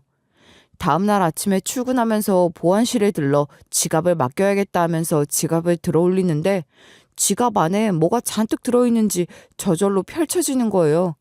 그래서 우연히 지갑의 내부를 들여다보게 됐는데 거기에 웬 낡은 사진이 한 장 끼워져 있고 놀랍게도 그 사진은 저의 어릴 적 사진이었습니다. 너무 놀라고 당황한 저는 다시 그 지갑을 찬찬히 살펴봤는데 신분증에 적힌 이름과 사진을 보고 더 놀랐어요. 다름 아닌 저희 회사 회장님의 지갑이었거든요. 회장님의 지갑이었다니요. 회장님 지갑에 왜 제 사진이 들어있는 거냔 말입니다. 그 사진은 분명히 저였어요. 사진 속 제가 입고 있던 옷까지도 또렷하게 기억하고 있으니 사진 속 아이가 제가 아닐 확률은 없는 거예요. 그날 밤 잠도 거의 못 자고 뒤척이며 별별 생각을 다 했습니다. 그리고 다음날 아침, 저는 보안실이 아니라 회장님 비서실로 갔어요.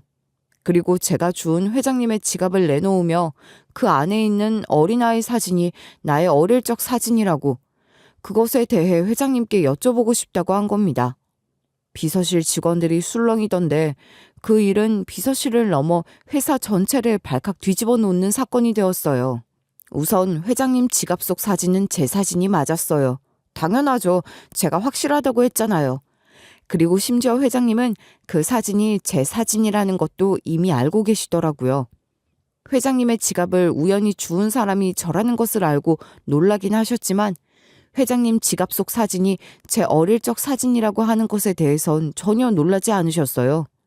저는 회장님의 혼외자였던 겁니다.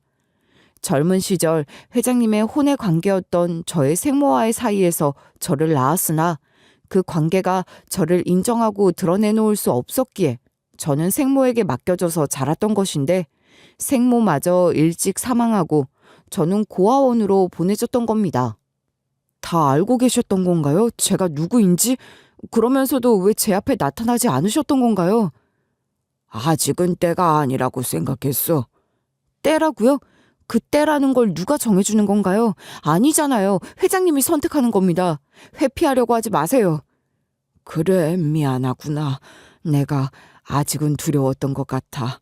네가 사실을 알게 되어 지금처럼 나를 원망하게 될까봐 그게 두려웠어. 두려웠다고요?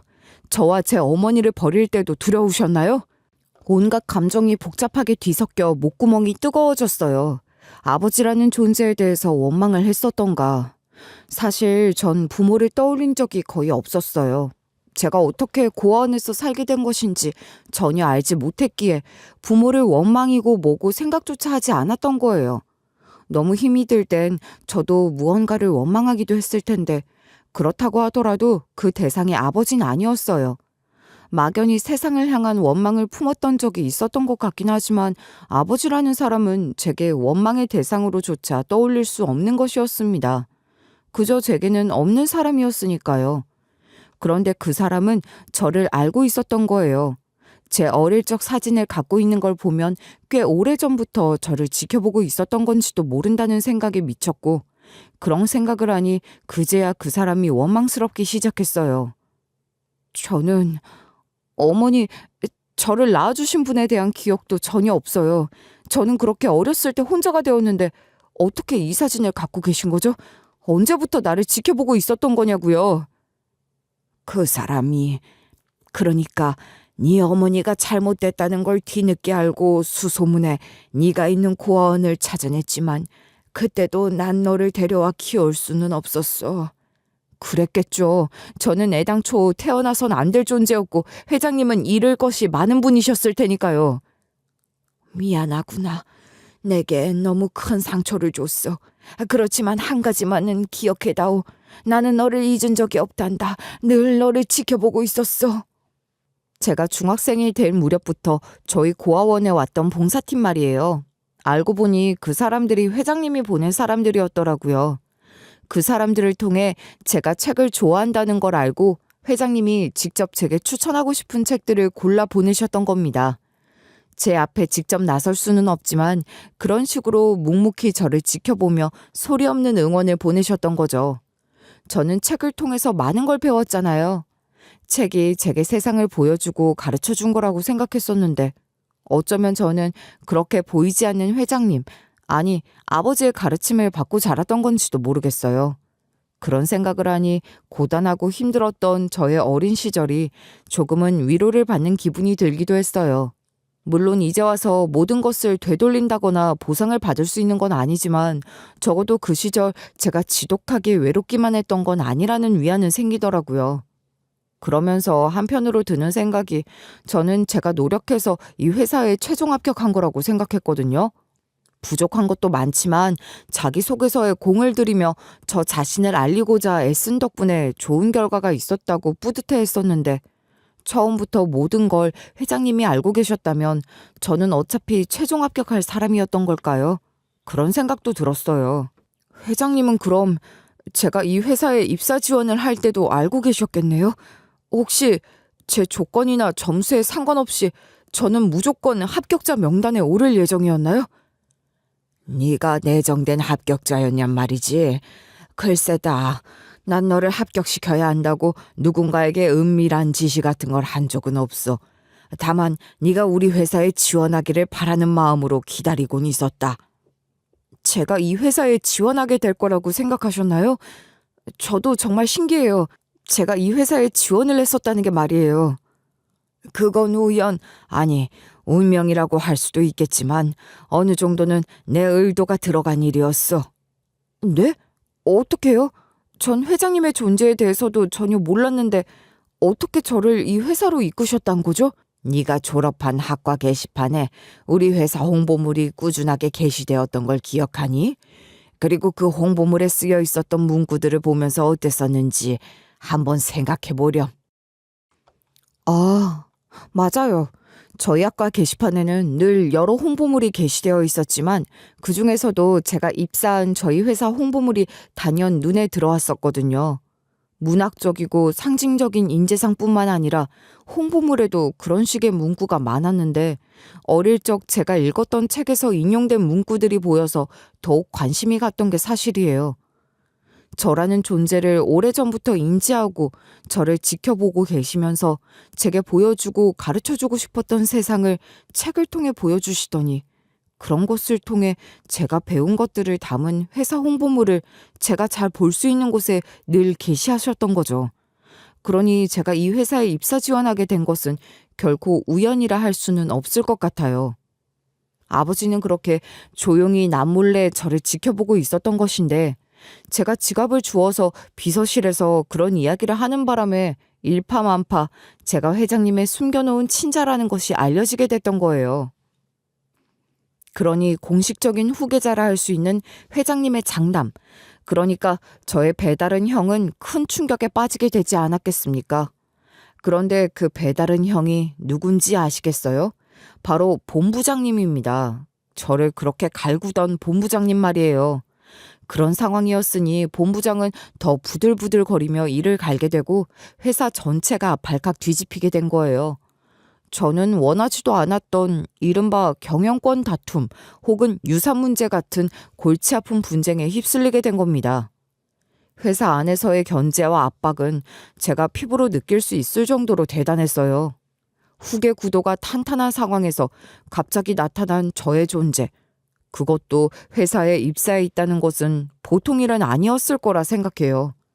회사 내부에서도 본부장을 지지하는 세력은 물론 그 반대 세력도 분명 존재했을 테니 이것은 단순한 집안 문제가 아니잖아요. 그런 복잡한 관계들 속에서 저는 또 하나의 충격적인 사실을 마주해야 했습니다. 제가 살아온 저의 고단했던 과거가 누군가의 고의적인 의도와 계략으로 인한 것들이었음을 알게 된 거예요. 물론 그 시작은 저를 낳아주신 분들의 적절하지 않은 관계로부터 시작된 것이라는 건 잘 알고 있어요. 제 어머니가 그런 관계에서 저를 낳으셨고 제 아버지인 회장님은 저를 당당하게 드러내놓을 수 없는 상황이었겠죠. 그렇다고 하더라도 저는 아버지 없이 어머니와 함께 그럭저럭 살아갈 수 있었을지도 모릅니다. 아버지의 지원을 어느 정도 받을 수 있었을지도 모르는 일이고요. 그런데 당시 회장님의 장모, 그러니까 배다른 형의 외할머니가 모든 일을 깊숙이 관여를 했던 거예요. 그분은 참 대단한 분이셨다고 하더라고요. 지금은 돌아가셨지만 살아계셨을 때 그분의 영향력은 엄청난 것이었대요. 그런 분이셨으니 회장님, 그러니까 자기 사위에게 다른 여자가 있다는 것, 또 그 여자가 아들까지 낳았다는 것을 알고 대노하며 회장님을 압박했던 거예요. 당시 선대회장이었던 회장님의 아버지, 제게는 할아버지가 되시는 그분께선 자금 문제로 경영난을 겪고 있었고 회장님의 장모가 그것을 해결해 줄 수 있는 분이었으니 회장님은 장모가 하라는 대로 시키는 대로 하지 않을 수가 없었을 겁니다. 저를 지키고자 부모와 그 부모가 평생 동안 쌓아온 모든 것들을 무너지는 걸 외면할 수는 없었을 거예요. 회장님은 제게 미안한 마음, 사죄하고 싶은 마음만큼이나 제게 당시의 그 상황을 설명해주고 싶은 마음이 크신 것 같았어요. 어쩔 수 없는 상황에서 저를 포기할 수밖에 없었다는 것을 이야기하시며 자기 변호와 변명이 아니라 제게 위안이 되기를 바라시는 것 같더라고요. 네, 이해할 수 있을 것 같아요. 그러니 더 이상 설명하지 않으려고 하셔도 돼요.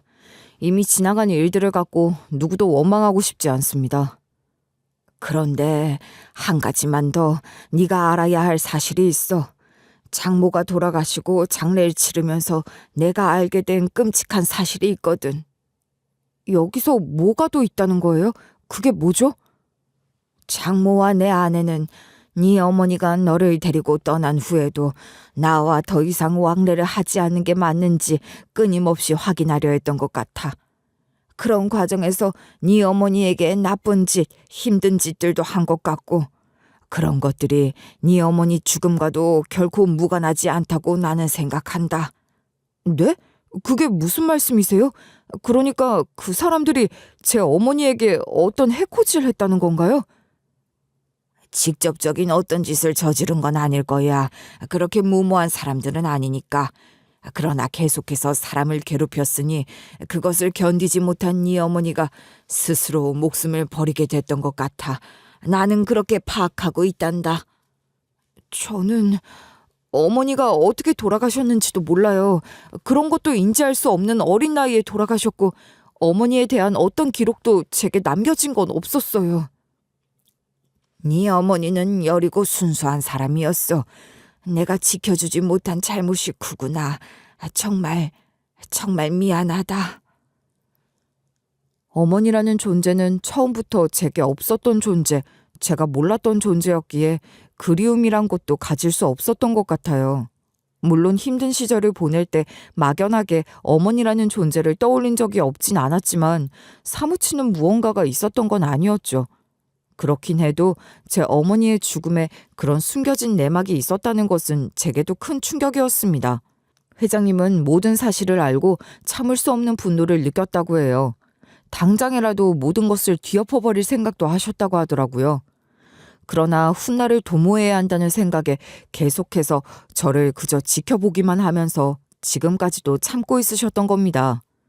그러나 아무것도 하지 않고 그저 지켜보고만 있으셨던 건 아니었어요. 회장님, 아니 지금부터는 아버지라고 부르고 싶어요. 아버지는 법적으로 저를 친자로 인정하고 떳떳한 상속인 자격을 부여하기 위한 물밑 작업을 해오고 있으셨어요. 비공식 유언장, 지분 신탁 계약 등을 통해 제게 회사 주식을 양도할 준비를 해두고 계셨더라고요.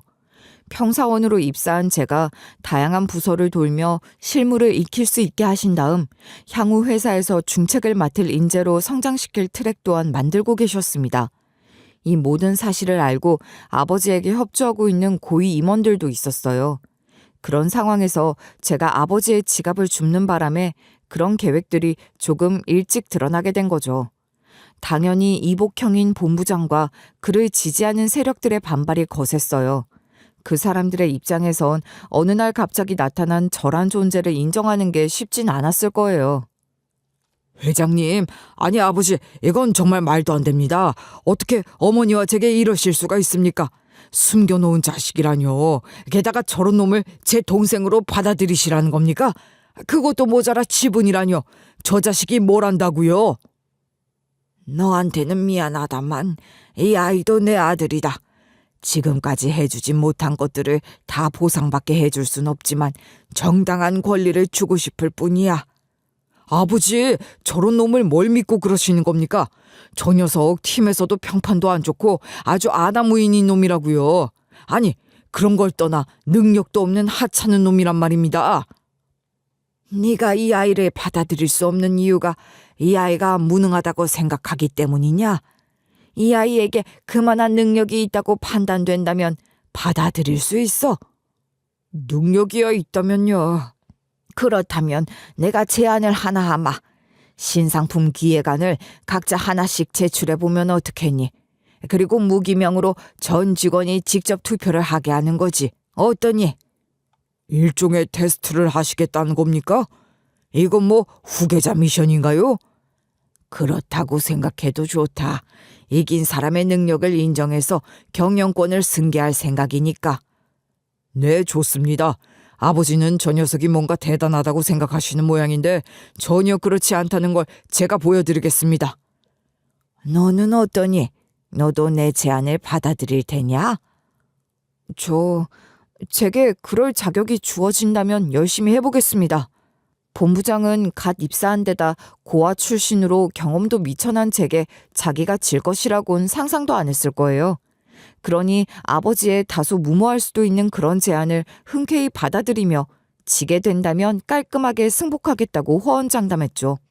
물론 반대의 경우, 그러니까 자기가 이기게 될 경우에는 아버지 또한 저에 대한 미련과 욕심을 버리시라는 걸 강력하게 내세우면서 말이에요. 그러니 제게도 그 제안은 아주 중요한 기회이자 아버지를 위해서라도 꼭 이기고 싶은 대결이었어요. 저는 제가 살아오는 동안 얻은 모든 종류의 경험과 지식을 갈아 넣어 정말이지 최선을 다했습니다. 본부장이 저보다 가진 것이 훨씬 많고 유리한 상황이지만 기획안이란 결국 좋은 아이디어로부터 시작하는 거잖아요. 충분히 승산이 있다고 생각했어요. 그리고 그 결과는 모두의 예상을 깨고 저의 승리로 끝이 났습니다. 이복형은 자기 입으로 자기가 한 말이 있으니 뭐라고 하지도 못하고 결과에 승복할 수밖에 없었을 거예요. 자신의 패배를 인정하며 제게 기획안이 훌륭하다는 말까지 하더라고요. 그러면서 지난날 프레젠테이션 자료 파일이 바뀌었던 일을 떠올리며 자기가 오해한 것 같다는 얘기도 했어요.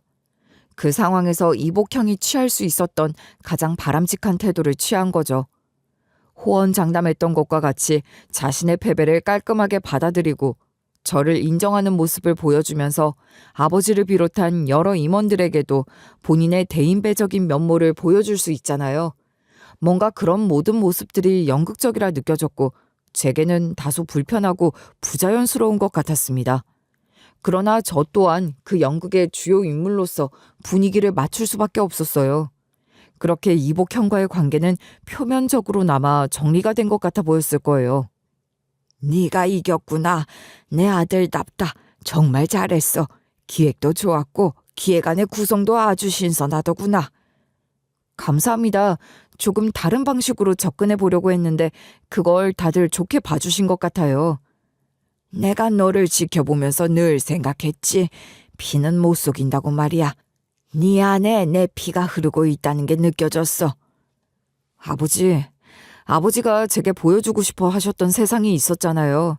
그걸 제게 가르쳐 주신 아버지 덕분입니다. 또 이렇게 저를 인정해 주시고 받아주셔서. 아니다. 너를 인정하고 받아준 게 아니야. 이게 원래 네 자리였던 거지. 이제 제 자리를 찾은 거다.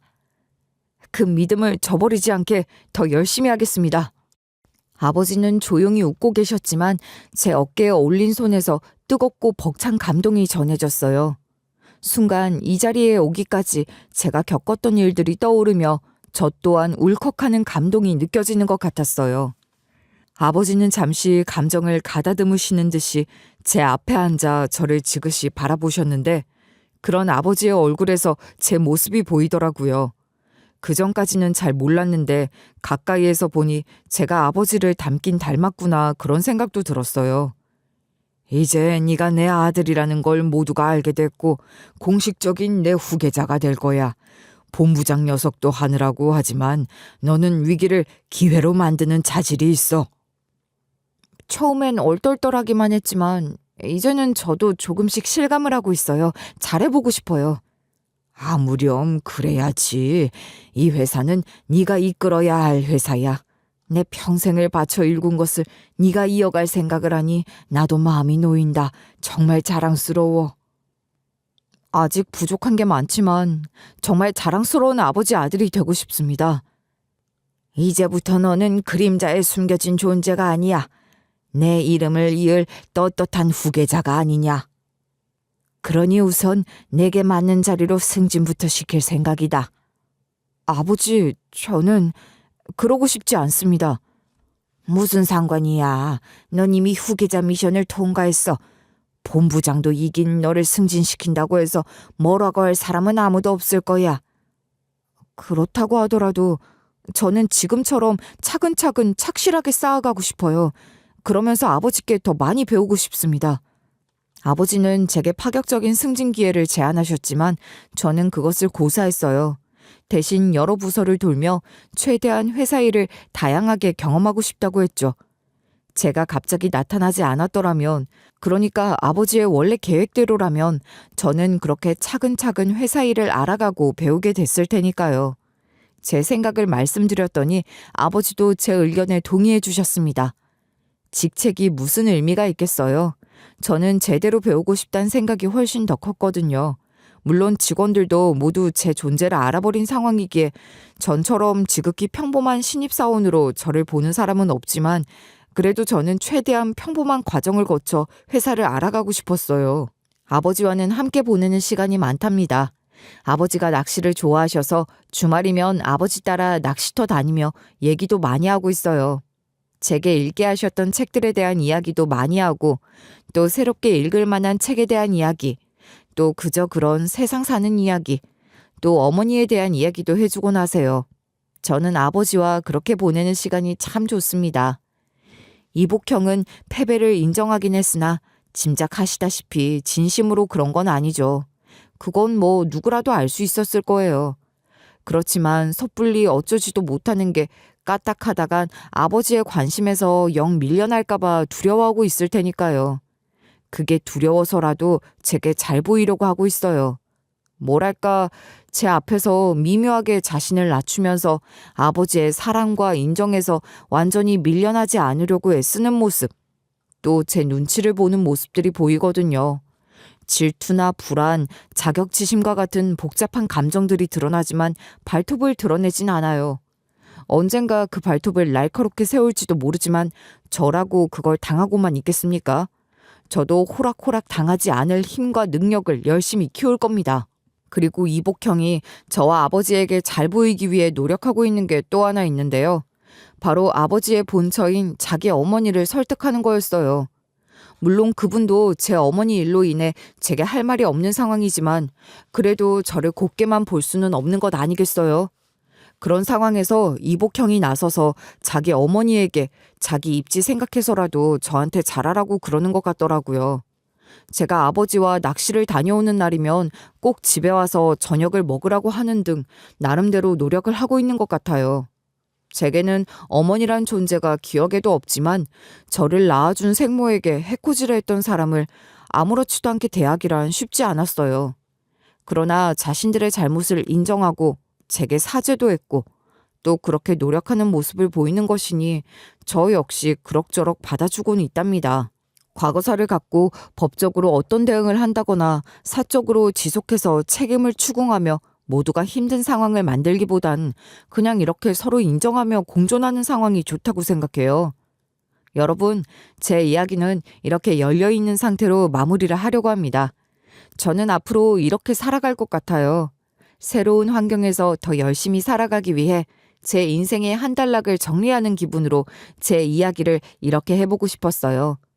어떻게 들으셨을지 모르겠지만 제가 누구보다 열심히 살아왔다는 건 인정해 주실 것 같아요.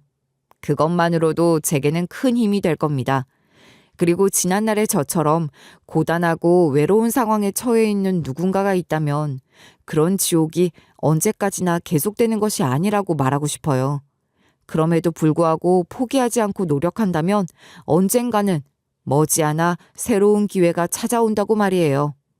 제 이야기를 들어주셔서 정말 감사드리고 감사한 여러분들 앞날에도 희망과 가능성이 가득하길 바라면서 제 이야기를 마치겠습니다. 감사합니다.